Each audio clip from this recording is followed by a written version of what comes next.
Good afternoon, Prescott Valley, and welcome to Council Conversation.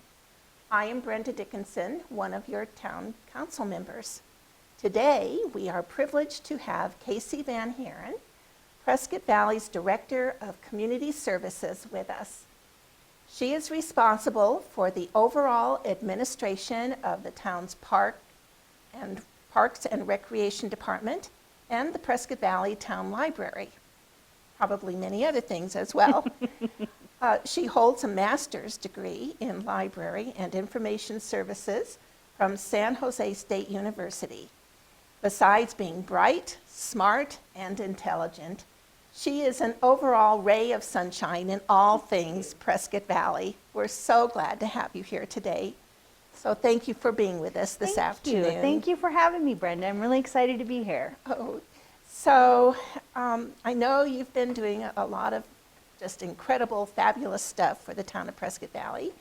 And if you can kind of focus a little bit about yourself, which I know you probably never do because you're so busy, but a little about yourself and your family, where you grew up, and how you ended up in Prescott Valley. Absolutely.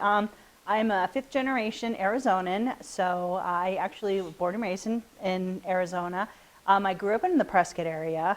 My dad was the city attorney of Prescott when I was a little kid, so I grew up in the whole Prescott area, and my mom and my dad, when he was younger, he got the job as city attorney at Glendale, so we moved back down to the Valley area, to the Phoenix area. And so I pretty much grew up there for the rest of my teen years.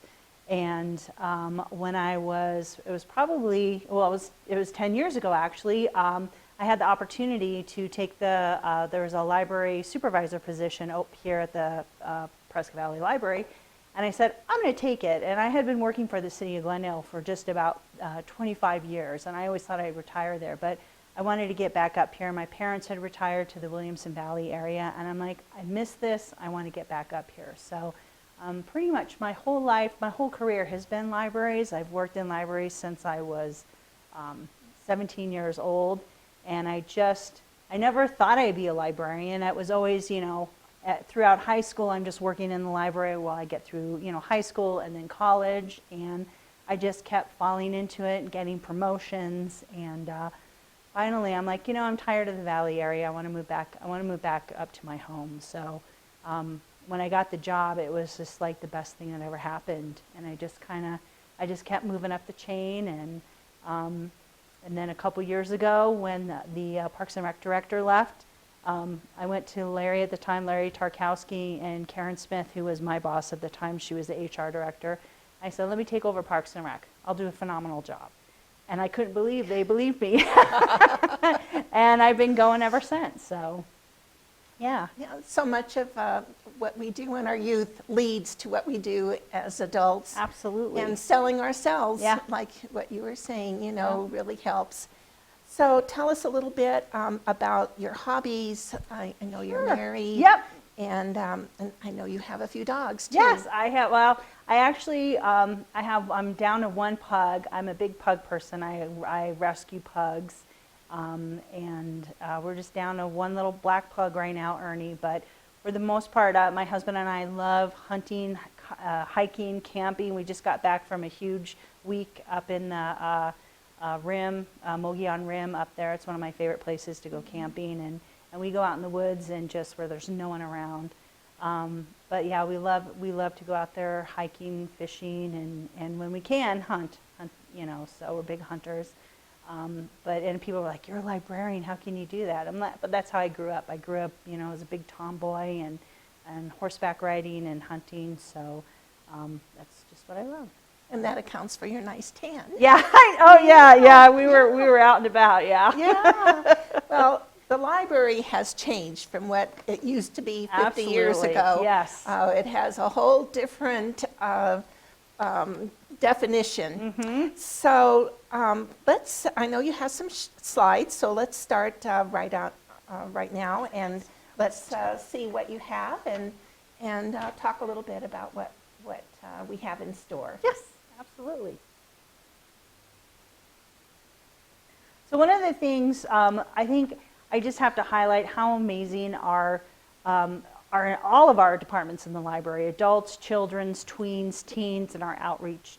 And the children's librarian, and like you said, Brenda, we are more than just about books. We have so much more to offer our community, and libraries have had to change and be more for communities, you know. And I think our children's department has just done a phenomenal job of providing services and programs for our community that make us relevant.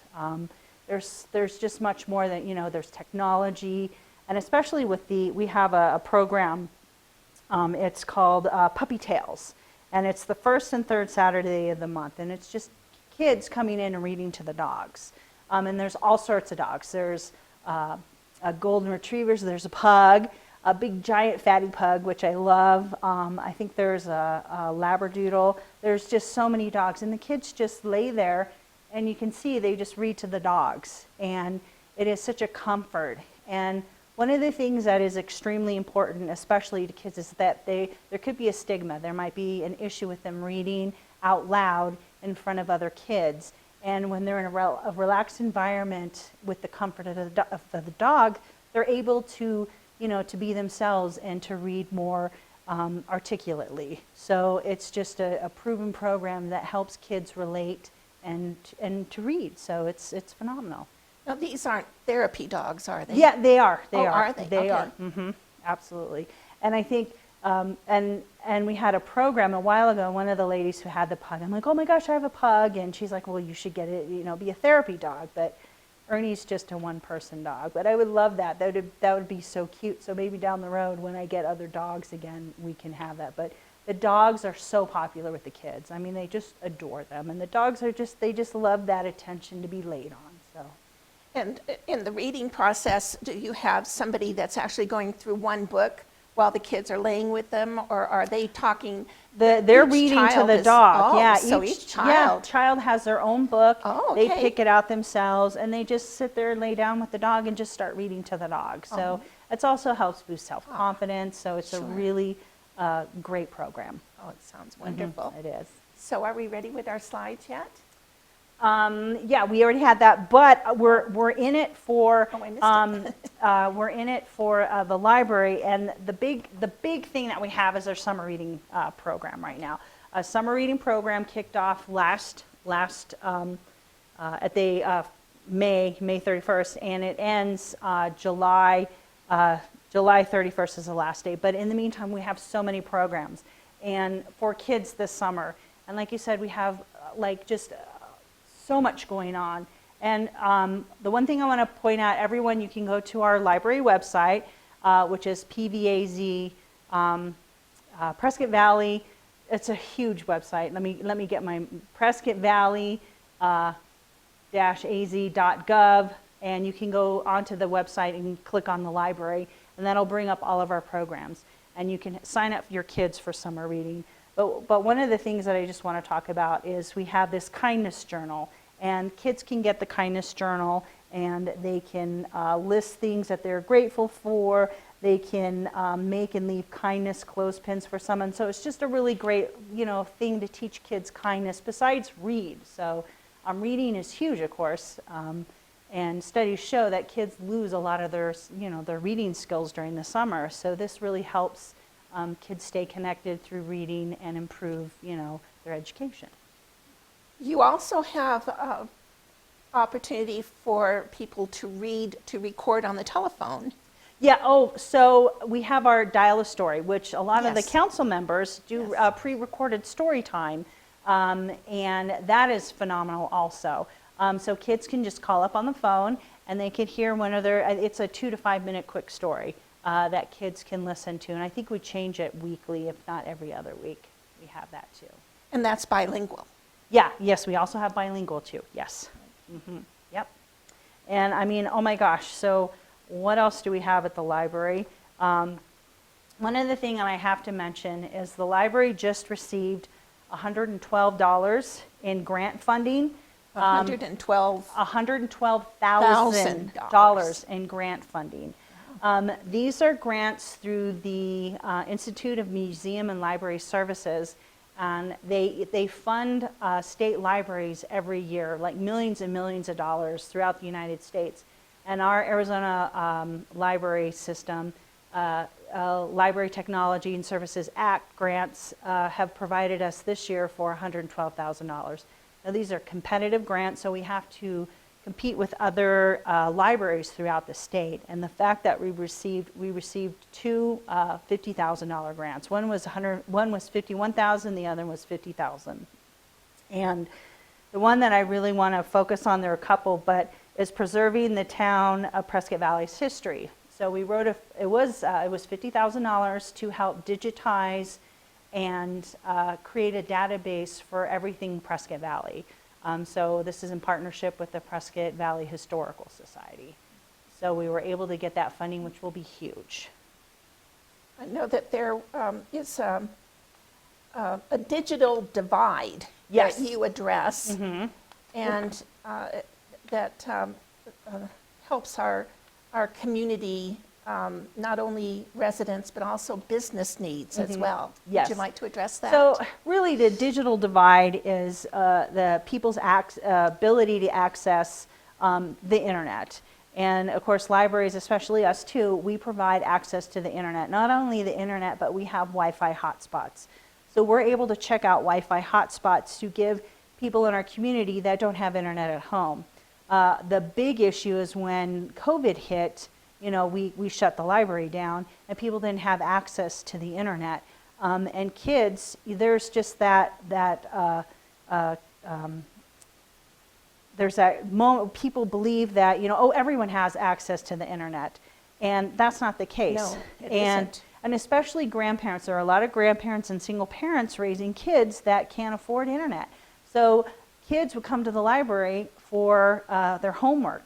And when we shut down, we didn't have that. So we also received grants for Wi-Fi hotspots that we were able to check out to kids. And we had computers that we checked out to kids during COVID.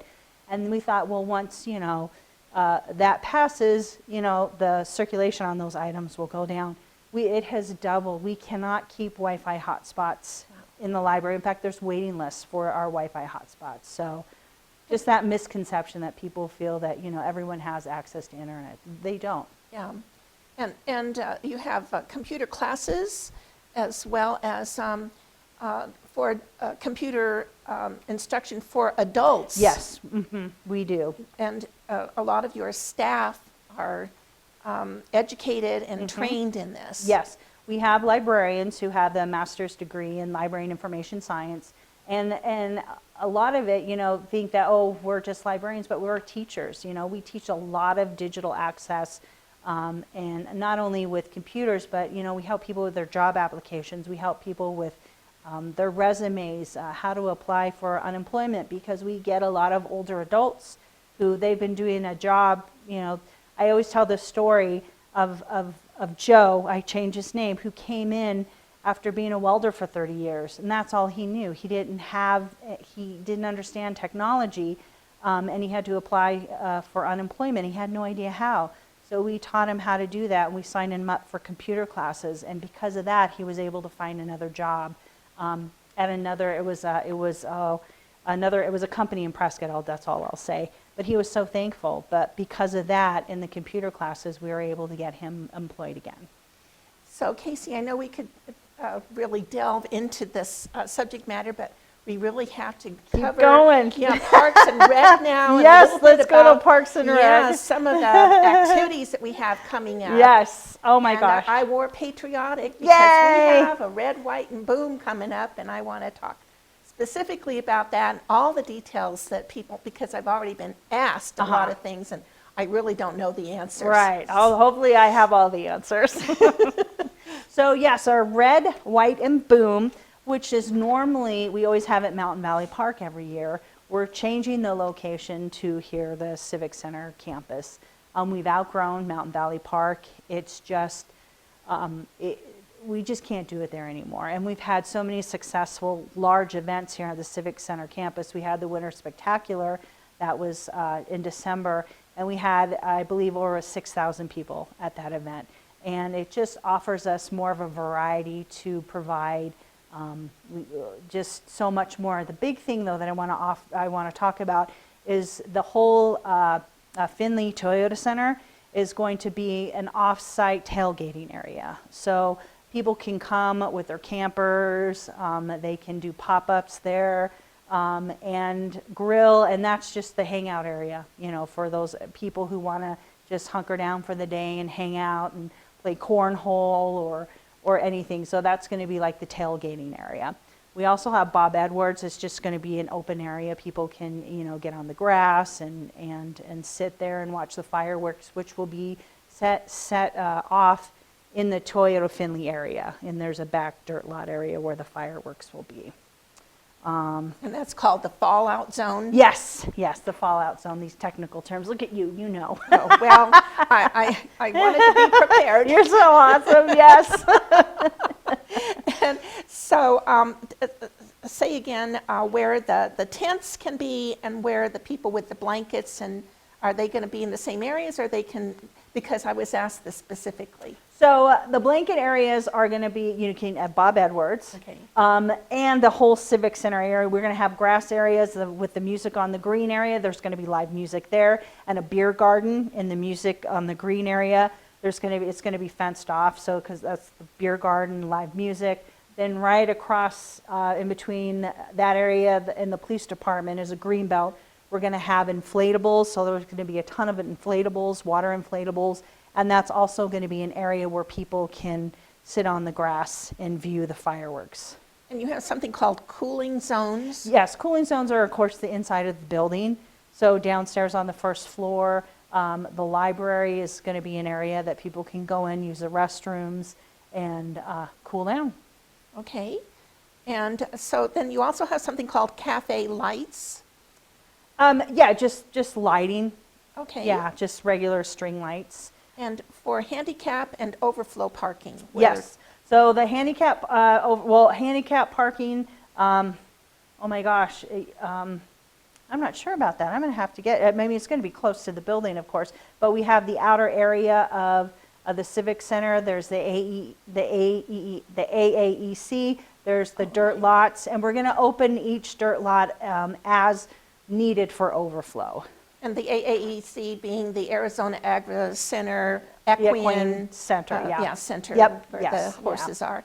And so are they going to close off Lakeshore? Yep, we're going to close off Lakeshore because that whole area, we're going to have food trucks, we're going to have carnival rides, so we're going to keep that whole area closed down. Okay, very good. And so you have maps online. Yes. How do they access them? I'm not sure if we have the newest one. There should be one somewhere on our Facebook page. I think we put one up. If not, we will get one up soon. Okay. Of the whole area of what's going to be what. But we also have, and at that, besides the carnival rides, of course, the free inflatables, face painting, pony rides, balloon art, beer garden, food trucks, and of course, plenty of firework viewing areas. And so let's emphasize the day and the time. Yes, so it is, of course, July 4th, which is Tuesday, and it's going to be from 3:30 to 9:30.